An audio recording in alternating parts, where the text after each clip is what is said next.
السلام عليكم. أسوكا سمينو يغودان سلمان لهنا يكون لي مغربين. السيد رئيس الحكومة، إن تفعيل ورش التغطية الصحية والاجتماعية ببلادنا يبدأ بالعمل على تكريس هذا الحق بالشكل الذي يتوافق واتفاقيات الأمم المتحدة ومنظمة العمل الدولية ومنظمة الصحة العالمية بهذا الخصوص، وعلى هذا الأساس يقع على عاتق الدولة مسؤولية إعمال هذا الحق، وهو الموقف الذي عبرت عنه مجموعة الكونفدرالية الديمقراطية للشغل بمناسبة مناقشة مشروع قانون إطار رقم 0622 المتعلق بالمنظومة الصحية الوطنية من خلال التعديل الذي تقدمت به، لكن الحكومة لم تتفاعل معه بالإيجاب. السيد رئيس الحكومة، بالرغم من الجهود التي بذلت من أجل وضع الإطار التشريعي والتنظيمي الخاص بالحماية الاجتماعية، فإن وقعه وأثره على أرض الواقع يظل جد متواضع، وذلك لعدم فعلية القوانين التي تصدر بدون أن تعرف طريقها إلى التطبيق، علاوة على كون الرؤية الحكومية لإصلاح هذا القطاع الاجتماعي ارتكزت بالأساس على مقاربة اقتصادية محضة تبحث عن التمويل وتراعي بالأساس التوازنات المالية للأنظمة، في غياب تام لسياسة عمومية تعطي مكانة خاصة للتماسك الاجتماعي وتعالج المسألة الاجتماعية في شموليتها.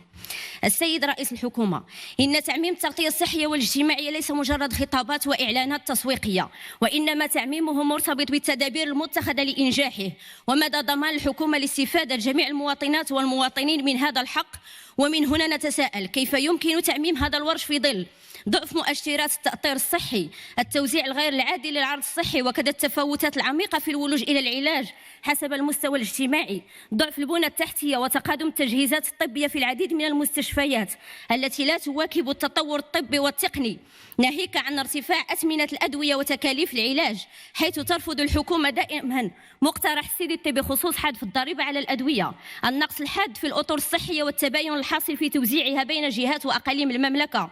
ارتفاع نسبة هجرة الأطر الصحية إلى الخارج والاستقالة من الوظيفة العمومية، عدم إعطاء الأولوية لتأهيل قطاع الصحة العمومية، وتراهنون على سراب القطاع الخاص الذي لن ينحو إلا ضد اتجاه الدولة الاجتماعية، بل إنكم تشجعونه من خلال تدابير على حساب القطاع الصحي العمومي والأساسي، والذي لم يجد المغاربة غيره لإسعافهم وإنقاذ حياتهم بغض النظر عن مستواهم الاجتماعي، إلا أنه يتبين من خلال توجهات الحكومة أنكم نسيتم أو تناسيتم الدروس البليغة للأستاذ كورونا، ولا زلتم مصرون على التنصل من مسؤوليتكم، حيث تم رصد ميزانية ضعيفة لهذا القطاع الهام والتي تبقى دون الحد الأدنى لما توصي به منظمة الصحة العالمية. السيد رئيس الحكومة، لا نلمس من خلال التدابير التي تقومون بها أنكم فعلا تريدون بناء الدولة الاجتماعية التي نطمح إليها، وهو تحقيق العدالة الاجتماعية، حيث هناك مؤشرات توحي بتعميق سياسات التخلي من خلال السجل الاجتماعي الموحد الذي يشكل إطارا مرنا لتجاوز فكرة الدولة الاجتماعية، وحصر الدعم العمومي ضمن تدابير تقنية قد ينجم عنها تضييق عدد المستفيدين من البرامج الاجتماعية مقابل تفكيك صندوق المقاصة. السيد رئيس الحكومة،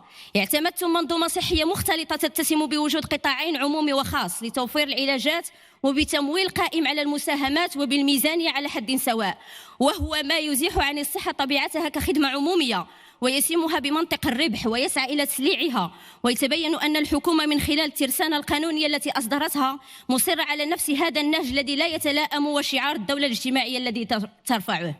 إننا في مجموعة الكونفدرالية الديمقراطية للشغل نطالب بتحمل الدولة لمسؤوليتها كاملة لضمان ولوج كافة المواطنات والمواطنين للخدمات الصحية وللعلاجات الاستشفائية وتطوير وتحسين عرض الاستشفاء العمومي، ووضع إطار قانوني خاص بالمصحات الخاصة يؤكد بالدرجة الأولى على إلزامية التحمل الفوري للمرضى من قبل المصحات الخاصة في الحالات المستعجلة، بالإضافة إلى مقتضيات أخرى تهم شفافية المعاملات وأخلاقيات مزاولة المهنة. كما ندعو الحكومة إلى إيداع وثائق المصادقة على الاتفاقية رقم 102 المتعلقة بالضمان الاجتماعي لدى منظمة العمل الدولية. شكرا سيد الرئيس. شكرا سيد المستشار.